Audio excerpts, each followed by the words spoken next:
Halo, kembali lagi bersama saya Ayu Melawati. Saya akan membahas soal pedagogik lanjutan dari soal sebelumnya, di video yang sebelumnya. Soal nomor 1.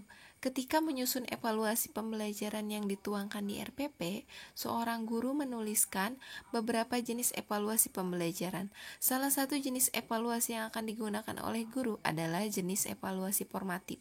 Evaluasi formatif ini dimaksudkan untuk A. Menentukan hasil dan kemajuan belajar siswa. B. Memperbaiki dan meningkatkan proses belajar dan mengajar. C. Menempatkan siswa dalam program pendidikan tertentu yang sesuai dengan karakteristik siswa. D. Memilih siswa yang paling tepat sesuai dengan kriteria program kegiatan tertentu. E. Menelaah kelemahan-kelemahan siswa beserta faktor-faktor penyebabnya. Jadi, jawabannya adalah B. Memperbaiki dan meningkatkan proses belajar dan mengajar. Evaluasi formatif yaitu evaluasi yang dilakukan setelah proses pembelajaran. Nah, di mana evaluasi formatif ini untuk melihat sejauh mana efektivitas atau kesesuaian antara pelajaran yang telah dipelajari dengan tujuan pelajaran yang sudah ditetapkan.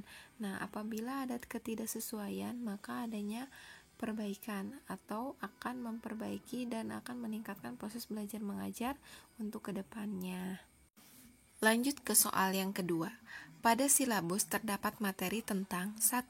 Teori masuk dan berkembangnya Hindu-Buddha di Indonesia. 2. Kerajaan-kerajaan Hindu-Buddha. 3. Bukti-bukti kehidupan pengaruh Hindu-Buddha.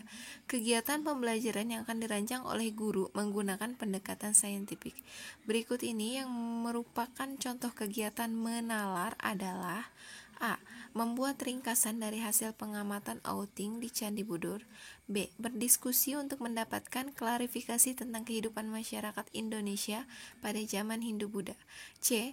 Mengumpulkan informasi terkait dengan pertanyaan tentang Indonesia pada zaman Hindu-Buddha melalui bacaan, internet, pengamatan terhadap sumber-sumber sejarah yang ada di museum dan atau peninggalan-peninggalan yang ada di lingkungan terdekat. D. Menganalisis informasi dan data-data yang didapat baik dari bacaan maupun dari sumber-sumber terkait untuk mendapatkan kesimpulan tentang Indonesia pada zaman Hindu-Buddha. E. Hasil analisis kemudian dilaporkan dalam bentuk tertulis tentang Indonesia pada zaman Hindu-Buddha. Jawabannya adalah D. Menganalisis informasi dan data-data yang didapat baik dari bacaan maupun dari sumber-sumber terkait untuk mendapatkan kesimpulan tentang Indonesia pada zaman Hindu-Buddha. Jadi, kegiatan menalar itu merupakan kegiatan di mana siswa dapat menjawab pertanyaan-pertanyaan yang telah diajukan melalui menganalisis informasi dan mengumpulkan data-data yang telah diperoleh, sehingga data-data tersebut nanti dihubungkan dengan pertanyaannya dan kemudian mereka melakukan kegiatan untuk menyimpulkan. Soal yang ketiga. Indikator yang tertulis pada RPP mengidentifikasi berbagai bentuk keragaman sosial budaya. Pertanyaan yang tepat diajukan oleh guru untuk mencapai indikator tersebut adalah A. Ceritakan pengalamanmu terkait dengan keberagaman sosial di masyarakat. B. Tuliskan hasil wawancaramu tentang macam-macam pekerjaan dalam bentuk mind mapping. C. Tuliskan macam-macam pekerjaan tetangga di lingkungan tempat tinggalmu. D. Bagaimana sikap kita terhadap perbedaan keberagaman di masyarakat. E. Apa yang kamu ketahui tentang keberagaman sosial? Jadi, jawabannya adalah C. Alasan menjawab C karena dalam mengidentifikasi itu adalah kemampuan yang berkaitan dengan pengetahuan atau konsep. Maka ketika dianalisis bahwa pada option C yang merupakan konsep pengetahuan. Lanjut ke soal nomor 4. Peserta didik diminta oleh guru untuk membaca artikel tentang populasi hewan langka yang semakin sedikit. Kemudian mencari data jumlah populasi 5 tahun terakhir dan hasil analisis divisualisasikan dalam bentuk diagram.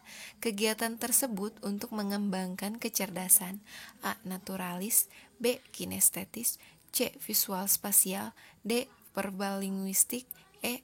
Logis matematis.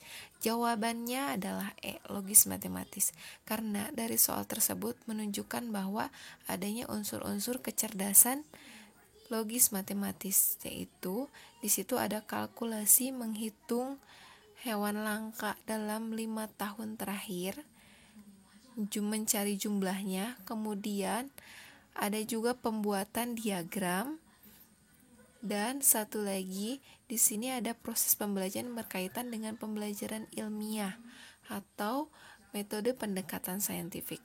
Jadi dari ciri-cirinya tersebut menunjukkan kecerdasan logis matematis. Soal yang selanjutnya adalah nomor 5.